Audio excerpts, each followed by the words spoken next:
কি হতে পারে একজনের উপর আরেকজনকে লিখে দেওয়া হয়েছে, এটা হতে পারে।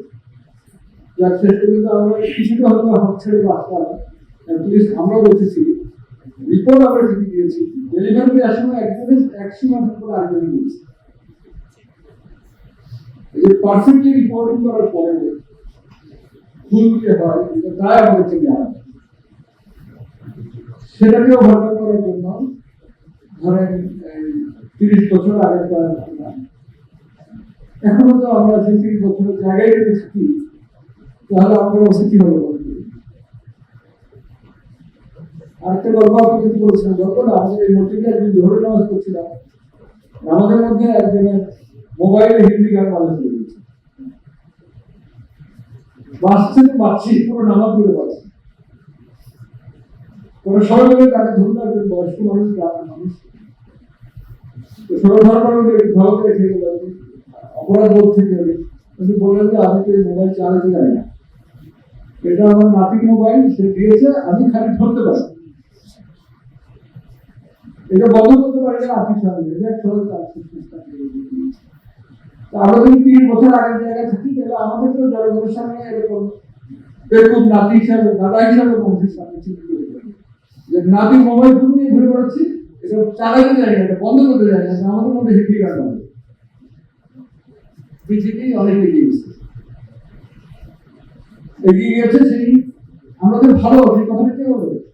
আমরা সবাই মিলে বললাম যে আমরা সবাই ভালো, আমরা বেস্ট, আমাদের বায়োমেডিসিন বেস্ট, আমাদের ল্যাবরেটরি মেডিসিন বেস্ট, আমাদের বায়োলজি বেস্ট, মাইক্রোবায়োলজি বেস্ট, আমরা খালি দাবি করলাম।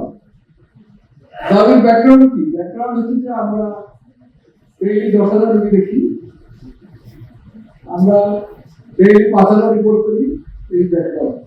দাবিকে যদি এস্টাবলিশ করতে হয় তাহলে অ্যাক্টিভিটি লাগবে।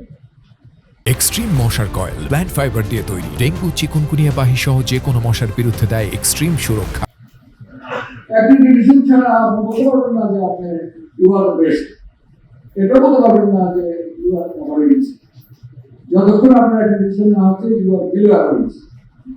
হোক না বিশ্ববিদ্যালয়ে যায়, হোক না অনেক পিএইচডি ধারী এখানে আছেন, হোক না এখানে 752 জন শিক্ষক আছেন, 150 বেশি অধ্যাপক আছেন, এই স্বীকৃতি আপনাকে এক নলেজ করবে। সেই চেতনা থেকে আমরা অ্যাক্টিভিটিশনের কাজ শুরু করলাম।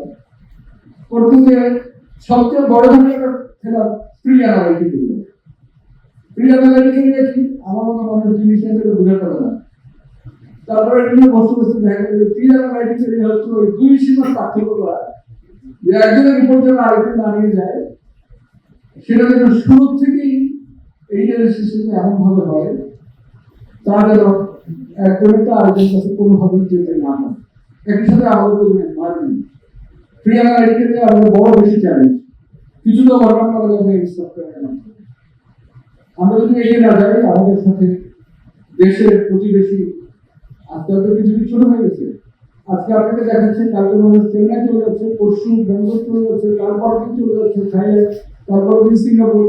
আপনাকে জাস্টিফাই করছি, রুগী আপনার চেম্বারে এসে আপনাকে অপমানের ভাষায় বলবো, স্যার আপনারা যা বলেছেন তা তো হয়নি।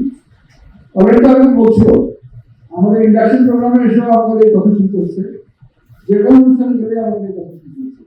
অর্থাৎ গুণগত মানকে যদি আমরা উন্নত করতে না পারি তাহলে এই অটোমেশন ছিল অপরিহার্য একটি অংশ, বরং এটা আমরা কাজ আদায় করছি, কাফারা দেওয়ারও প্রয়োজন আছে।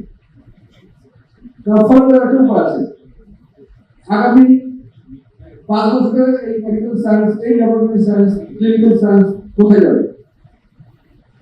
নিশ্চিতভাবে এটা কোথায় যাবে? আর্টিফিশিয়াল ইন্টেলিজেন্স ইনক্লুড হবে। কোন জায়গায় ইনক্লুড হবে?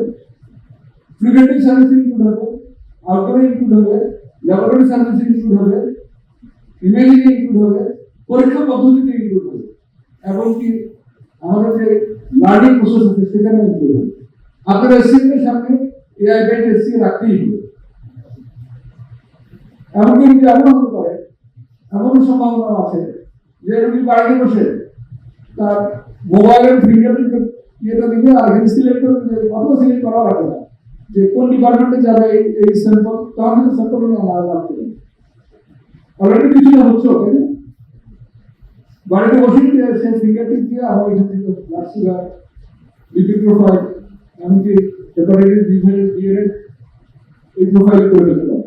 আগামী দিনে আমার হতে পারে।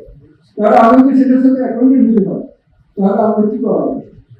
আমার কাছে মনে হয় এই বিশ্ববিদ্যালয় অন্তত কমপক্ষে আগামী 1 বছরের মধ্যে AI in medical science, AI in health science, AI in clinical medicine এই বিষয়ের উপরে সার্টিফিকেট কোর্স অন্তত 10 জনের করা উচিত, কমপক্ষে আগামী 1 বছরের মধ্যে।